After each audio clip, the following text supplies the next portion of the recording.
Welcome back to my channel, everyone. Thank you for tuning in. And in this video, I'm going to go over some of the trades that I took the past 2 days. I'm also going to review and recap some of the trades that we took in the Discord chat room. I'm also going to go over market sentiment and basically how I'm reading this market, where I think it's heading, and basically what I'm expecting in the upcoming weeks. I go into extreme detail and I break things down very deeply based off of the supply and demand zones. And also, I do trade recaps like this on a daily basis on my Instagram. So if you aren't following me on there, I'm going to link it in the description below. It's definitely worth the follow. And before we do begin, if you learn anything from this video, if you enjoy it, it would be sweet if you could just drop a like and subscribe to my channel for future videos like this. So without further ado, let's get right into it. So we're going to go into the S&P 500, and for all you that have been following me for a while, you know this is my favorite instrument to trade.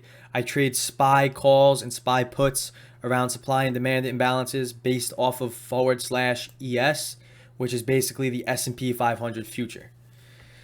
Now, just on Monday and Tuesday, we've had a very healthy type of market. So let's see here. We have Monday, the overnight session sold off about 100 something points right into demand. And then today we were gapping up. Overnight session was balanced. Market opened up today, pulled back into demand, and basically rallied into supply. Now, every dip in this market has been getting bought up. If you want to look at a semi-micro type of look, if you look on a daily chart, from September, this pullback in the market, in my opinion, is a very, very healthy liquidation.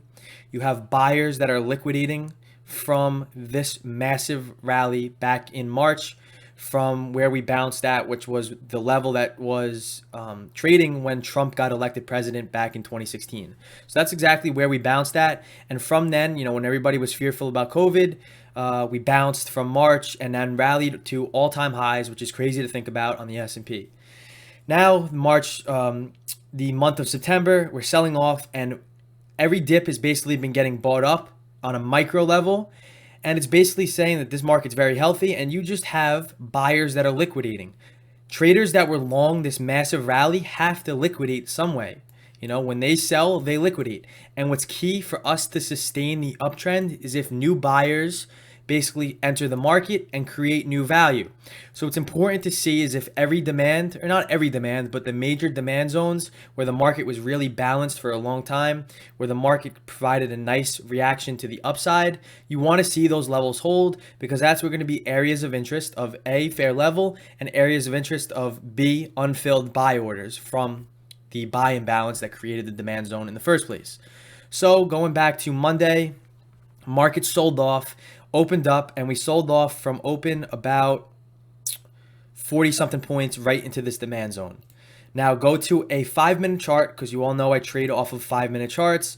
We essentially stalled out at this demand. We sold off. Everybody was on the bear side once we were selling off like this. They thought the blood was going to continue, but that wasn't the case. You just have buyers liquidating, selling their position, and then what's key here is if we create new demand inside demand. If you create new demand inside new demand, it's basically saying new buyers are present, could be long-term buyers for another leg higher, another trend higher. So once we create a demand inside demand, that is your indication to go long on Monday. Now, if you missed this first bounce right here, I did go in detail a little bit on my Instagram story yesterday.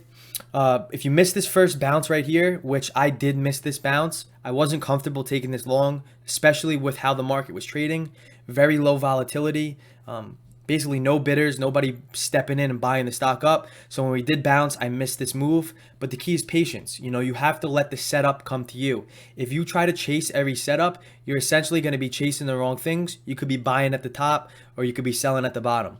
You have to let the stock come to you. You have to be patient. You get paid for opportunity, not time. So we did pull back and we formed a double bottom. Double bottoms, double confirmation, extra confluence to get long, especially that we're in a demand zone. Now, if you're a regular technical charter, we did double bottom, and that's your go-ahead to take it long, stop below the lows. But with supply and demand, with my strategy, gives us defined risk, defined reward. We were in demand. That is extra confirmation to take this long. Right here is your entry to get long. You could wait till the stock looks like it starts ticking up, your stop below the low, or you could get in at this consolidation period right here with your stop below the low or stop below the demand zone, whatever your risk tolerance is comfortable with. In my opinion, I like taking as many trades as I can with little risk. So I'll get in right here a little early when the consolidation period does form with a stop below the low. We then came up, and like I said, the market was there was no volatility, no follow through, kind of choppy.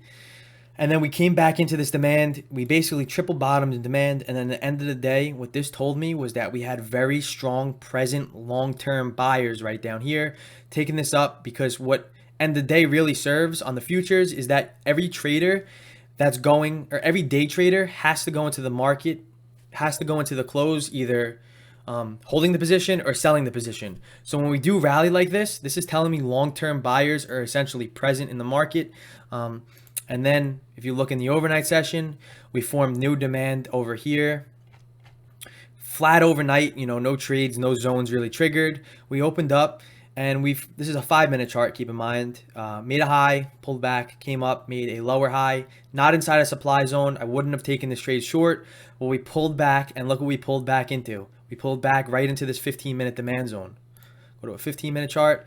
We pulled right into the zone. Now I trade off of 15 and 5-minute as my confirmations. On a 5-minute, we created new demand inside of this demand zone. Again, that is your indication to go long. You have to buy the dips inside demand to take long, and your risk you have to keep very small. Therefore, when we have demands lower, you could take as many trades as you want as long as the risk is defined. And you take the zones with confirmation, with demand forming in demand, or any type of confirmation that you're comfortable with. It could be an indicator, it could be another strategy you use, just anything that's telling me buyers are present. Down here, this is forming new demand inside demand, so that's telling me buyers are present. Right here would have been my entry to get long with this candle right here, stop below the low. I'm risking about 8 points, and if my stop was high a day, I'm risking 8 points to make about 25 points, which is a very good risk to reward. It's over 3. Again, we rallied from this demand right inside the supply zone. Now, what's key in markets that are strong, where we have strong long-term buyers, it's key that these supply zones are going to form as micro pullbacks versus trend changes. Now, it's okay to pull back at supply. It's okay for price to stall. But if the market is truly strong, you want supply zones to get ignored and for us to blow through, indicating that the demand is stronger than the supply at a supply imbalance. And then we have to go into Nasdaq, which monitors essentially the tech stocks, which are the majority of the stocks we do trade. I posted this in the intraday commentary tab. What I was watching, we had a 3-hour demand at 109.77. Now this demand formed over pre-market, and I'm going to go to a 5-minute chart and show you the first time we bounced. First time we bounced, we created new demand inside this demand. Go ahead, that's your entry to get long. Unfortunately, there was no follow through, but there's no reason to panic. A lot of traders would take this short below low a day. They would take this short over here, expecting a drop, which is totally fine. If you're scalping, you could take that for a quick short. Not my style, not my strategy. But what really was important here was that we broke low a day. So we made a lower low, and we also made lower highs. Now that is very bearish. Essentially, we're in demand. So once this thing starts coming out of demand and we start bouncing, you want to see how strong buyers are, and you want to see how well the trend sustains. We came down into this demand, broke the low. People are shorting this move in demand. If you do not know the supply and demand strategy, you're shorting, providing liquidity for these buy orders to get filled. And then we rally very hard out of this demand and rally the whole rest of the day today. This was straight out of a 3-hour demand zone. Here we have ROKU, and the plan was we wanted this 1-hour demand zone at 185 to be defended today by the bulls. Price opened up. This yesterday was very, very strong. We ran up and then we consolidated. This consolidation is a very, very healthy consolidation. It's basically traders building up and not bidding the stock lower and not offering it higher, building up a position, basically leveraging in for another leg, either up or down. So today we wanted this 185 level to be defended by the bulls. And unfortunately, I didn't take this trade, and I wouldn't have taken this trade. We came down into the zone. We broke below it by about 50 cents. So this technically in the actual strategy, in the textbook, in my rules itself, we broke below the zone and this becomes invalidated. This, in fact, did create new demand inside of this demand zone. And it sucks that we broke below. But in this market, what I've been seeing is that we've been breaking below demand by a couple ticks, a couple cents, and we've been rallying or dropping, depending if you're talking about supply or demand. But in this case, we came down, broke below demand, created new demand inside this demand, and then rallied and consolidated again all afternoon. But this was the trade on ROKU, and the same thing on BABA today. So we had a 1 hour demand zone that formed end of the day yesterday. BABA sold off. We bounced the first time we came into this demand zone. So this would have been a good entry for a quick $1.50 up. Nothing crazy on this. We formed new demand inside demand. And then we sold off, broke lower day. Again, I love my lower day breaks as long as demand holds. But look what happens. We came right below this demand zone, and technically, if you want to go by the book and my rules, you break below the zone, it becomes invalidated. Broke below it by 20 cents, and then formed new demand here, and then rallied all afternoon. So I've been seeing this in the market recently with demand and with supply zones. So I might have to do a little tweaking to the strategy and give it a little bit of a wiggle room and not make it exactly to the penny, because more often than not, the past week or two, I've seen the market break below a demand or break above a supply by literally, 10, 20, 30 cents, and then reverses, and then it works out. So I have to give it a little wiggle room. I have to do more testing on this and see if more stocks continue to do this as the market has been trading. And this 4 hour demand zone on BABA, this was a solid play yesterday. This was in the pre-market plan as we had 4 hour demand at 266.41. If I go to a 4 hour chart, it was back from August 21st. So going now into an intraday perspective, yesterday, that was the first time BABA came into that demand zone. We sold off, and like always, we came in by literally, 5 cents and then bounced. If you missed this entry right here because you were scared of the market selling off, we pulled up, then pulled back and formed basically a higher low. I always stress this, but your entry should always be close to your stop loss, as close as you could get it. What that means is you have more leverage in your position, your risk is tighter, therefore you have less of a risk and higher of a reward. So from this 4 hour demand zone, we bounced pretty hard and then created that new 1 hour demand zone. Let's see what time this is from, 1:40.